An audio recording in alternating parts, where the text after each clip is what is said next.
2026 ভূগোলের যে এইমাত্র যে ভূগোলের পরীক্ষা হয়ে গেল সেই ভূগোলের প্রশ্নপত্র এখন আমরা দেখব। এই প্রশ্নপত্রের উত্তর নিয়েও আমরা আলোচনা করব, অর্থাৎ প্রশ্ন এবং উত্তর দুটোই আমরা আলোচনা করব।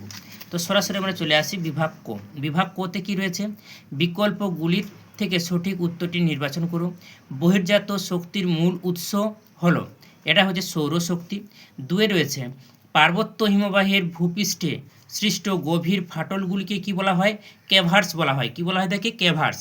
হেটেরোস্ফিয়ারের প্রথম উপস্তরটি কি? না আণবিক নাইট্রোজেন স্তর। এটা হচ্ছে আণবিক নাইট্রোজেন স্তর।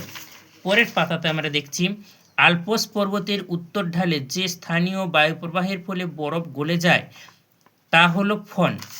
পরে রয়েছে শৈবাল সাগর দেখা যায় আটলান্টিক মহাসাগরে, অবশ্যই আটলান্টিক মহাসাগরে। পৃথিবীর উপর চাঁদ ও সূর্যের মহাকর্ষীয় আকর্ষণের কারণে সমুদ্র জলতলের নিয়মিত উত্থান ও পতনকে বলা হয়ে থাকে জোয়ার ভাটা। বর্জ্য ব্যবস্থাপনার নিম্নলিখিত 3R এর অন্তর্ভুক্ত নয়। এখানে যেহেতু নয় বলে দিয়েছে তাই এটা হবে পুনর্বিন্যাস, আর বাকিগুলি হচ্ছে 3R এর অন্তর্ভুক্ত। এরপর কি রয়েছে? অন্ধ্রপ্রদেশের বর্তমান রাজধানীর নাম কি?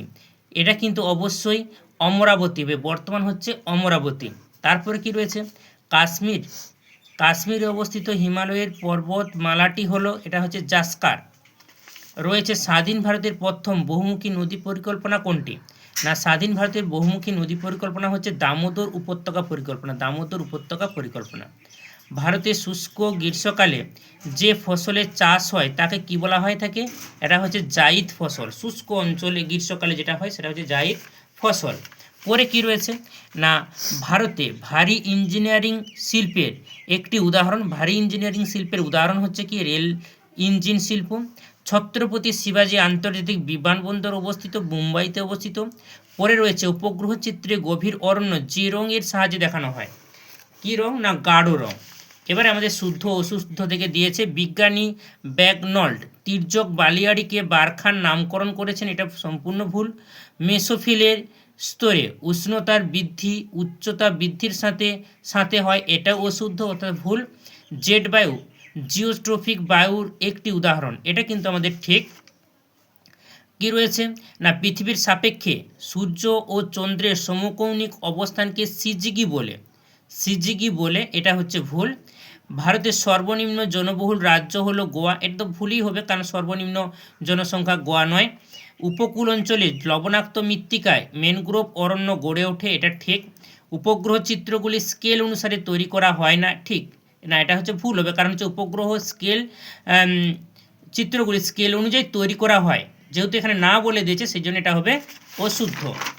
এরপর এবারে কি দিয়েছে দেখো, শূন্যস্থান থেকে দিয়েছে যে অবরোহণ প্রক্রিয়ায় ভূমির উচ্চতা এটা হচ্ছে কি হ্রাস পায়, বৃদ্ধি নয়, এটা হচ্ছে হ্রাস পায়। মরু অঞ্চলে বায়ু ও জলধারার মিলিত সঞ্চয় কার্যের ফলে গঠিত হয় বাজাদা।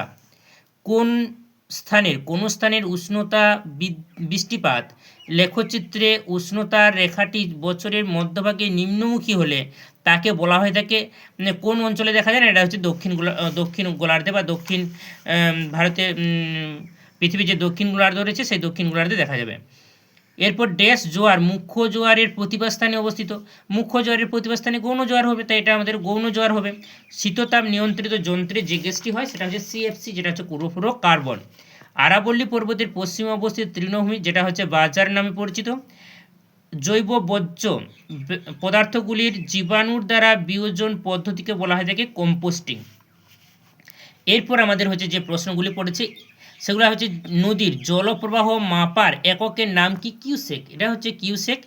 সম্পৃক্ত বায়ুর আপেক্ষিক আর্দ্রতা কত শতাংশ? 100%। মেরু অঞ্চল থেকে কোন ধরনের সমুদ্র স্রোত প্রবাহিত হয়?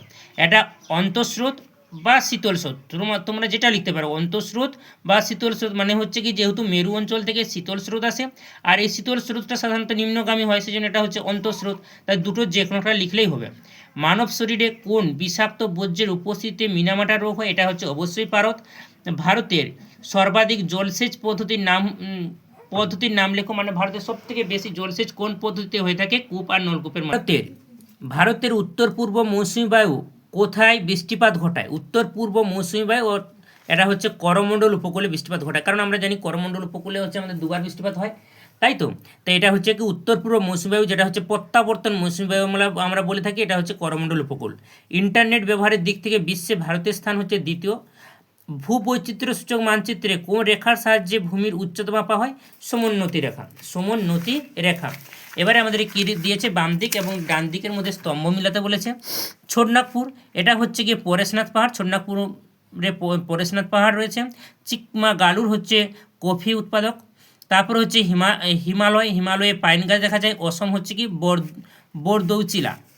এরপর আমাদের হচ্ছে বিভাগ গতে যে সমস্ত প্রশ্নগুলি পড়েছে, মহাদেশীয় হিমবাহ কাকে বলে, মরু সম্প্রসারণের সংজ্ঞা দাও, ক্যাটাবেটিক বায়ু কাকে বলে, আন্তঃক্রান্তীয় অভিসৃতি অঞ্চল বা ITCZ বলতে কী বোঝো, চিকিৎসা সংক্রান্ত বর্জ্যের সংজ্ঞা দাও, বর্জ্যের ব্যবস্থাপনায় ভরাটকরণ বলতে কী বোঝো, খাদার কি, কারে ওলা বলতে কী বোঝো।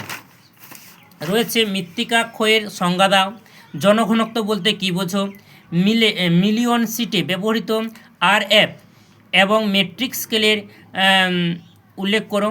ভারতের জরিপ সংস্থা সার্ভে অফ ইন্ডিয়া এবং ভারতের মহাকাশ গবেষণা সংস্থা ISROর সদর দপ্তরগুলি কোথায় অবস্থিত। এরপর আমরা ঘ বিভাগ এবং হচ্ছে উ বিভাগ জানবো।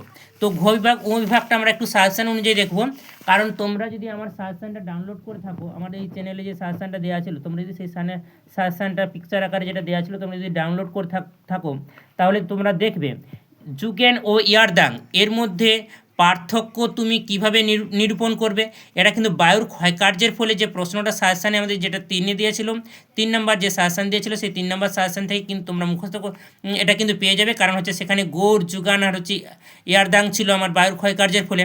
তো সেখান থেকে আমাদের হচ্ছে গৌড়টা বাদ দিয়ে যুগান আর ইয়ারদাং দিয়ে দিয়েছে। এরপর হচ্ছে সমুদ্রবায়ু ও স্থলবায়ুর যে কোনো 3টি পার্থক্য বিবৃত করো। এটা হচ্ছে 15 দাগে যে সাজেশনটা আমাদের দেওয়া ছিল ওটা পড়েছে। শিল্প বর্জ্যের উৎস ও প্রভাব সম্পর্কে আলোচনা করো, এটা হচ্ছে কি আমাদের 21 দাগে যে সাজেশনটা দেওয়া ছিল ওটা পড়েছে। বর্জ্যের ব্যবস্থাপনায় শিক্ষার্থীর ভূমিকা যে কোনো 3টি উল্লেখ করো, এটা হচ্ছে 20 দাগে প্রশ্নটা পড়েছে। সাজেশানে যে 20 দাগে দেওয়া ছিল। ভারতের পূর্বঘাট ও পশ্চিম ঘাটের পার্থক্য লেখো, এটা যদি তোমরা সাজেশনটা দেখো তাহলে পাবে 23 দাগে। ভারতে অটোমোবাইল শিল্পের বিকাশের প্রধান কারণগুলি উল্লেখ করে, এটা হচ্ছে 29 দাগে আমাদের হচ্ছে সাজেশানে রয়েছে। ভূবৈচিত্র্য সঙ্গে মানচিত্র এবং উপগ্রহ চিত্রে যে কোনো 3টি পার্থক্য লেখো, এটা হচ্ছে 34, 35, 36। এই 3টা প্রশ্ন তোমরা যদি সাজেশানে যে 3টা প্রশ্ন দেওয়া ছিল 34, 35, 36, এই 3টা প্রশ্ন তোমরা পড়লে মোটামুটি এটা লিখতে পারবে, কারণ এটা সাজেশান থেকে তেমন একটা কমন আসেনি। আর দূর সংবেদন ব্যবস্থার সুবিধাগুলি উল্লেখ করো, এটা কিন্তু সাজেশানে কমন আসেনি, তাই এটা হচ্ছে গিয়ে আমাদের এখানে দাগ নাম্বার দেওয়া নেই। এবারে বিভাগ ও থেকে যদি তোমরা সাজেশান দেখো, তাহলে প্রথমে নদীর সঞ্চয় কার্যের ফলে গঠিত 3টি প্রধান ভূমিরূপের চিত্রসহ বর্ণনা করো। এটা পুরো একদম সাজেশান থেকে আসেনি, কারণ নদীর সঞ্চয় কার্যটা আমাদের হচ্ছে গিয়ে পরীক্ষায় পড়েছে, কিন্তু আমাদের সাজেশানে দিয়েছিল নদীর ক্ষয় কার্য, তাই এটা আমাদের সাজেশান থেকে পড়ে নেই। কিন্তু বায়ুমণ্ডল উত্তপ্ত হওয়ার পদ্ধতিগুলি আলোচনা করো, তোমরা সাজেশানে 9 দাগ যেটা পাবে, 8 দাগ এবং হচ্ছে গিয়ে 9 দাগ, মানে 8 দাগ বা শর্ট কোশ্চেনে 9 দাগে যেটা আছে তোমরা কিন্তু ওখান থেকে এটা সাজেশনটা পুরো একদম কমপ্লিট। পরিচলন বৃষ্টিপাতের সৃষ্টি ও বৈশিষ্ট্যসমূহ চিত্রসহ ব্যাখ্যা করো, এটা হচ্ছে লং কোশ্চেনে তোমরা 11 দাগের লং কোশ্চেন যেগুলো দেওয়া ছিল, যে সাজেশন দিয়েছিল ওটা তোমরা পেয়ে যাবে।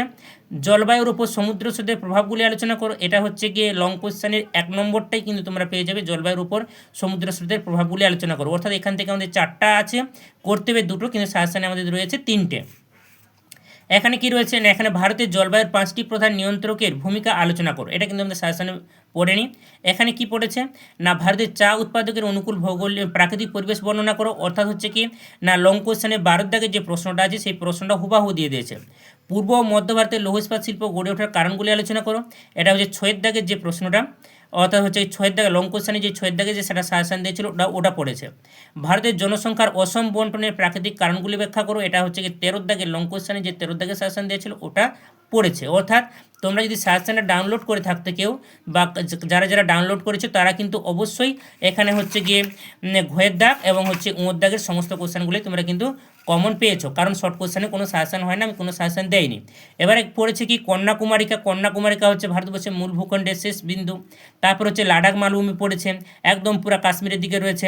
গোদাবরী নদী তো আমরা জানি, গোদাবরী নদীটা কোথায় রয়েছে, চিল্কা হ্রদ রয়েছে, একদম আমাদের হচ্ছে উড়িষ্যাতে চিল্কা হ্রদ রয়েছে। উত্তর পূর্ব ভারতে বৃষ্টির ছায়া অঞ্চল, উত্তর পূর্ব ভারতের বৃষ্টিছায়া অঞ্চল যদি পড়ি তাহলে আমরা অবশ্যই শিলং লিখব।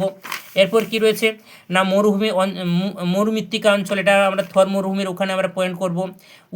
দক্ষিণ ভারতে ক্রান্তীয় চিরহরিত বনভূমি, দক্ষিণ ভারতে ক্রান্তীয় চিরহরিত বনভূমি, এটা নীলগিরি করলে আমাদের ভালো হয়। উত্তর ভারতের একটি গম উৎপাদক অঞ্চল, এটা আমরা কিন্তু করব। উত্তর ভারতের একটি গম উৎপাদক অঞ্চল আমরা হচ্ছে গিয়ে পাঞ্জাব হরিয়ানা এই জায়গাটা করব। ভারতের বৃহত্তম পেট্রো রসায়ন শিল্পকেন্দ্র রয়েছে, ভারতের প্রথম মেট্রো রেল শহর তো আমাদের ভারতবর্ষের হচ্ছে কলকাতা।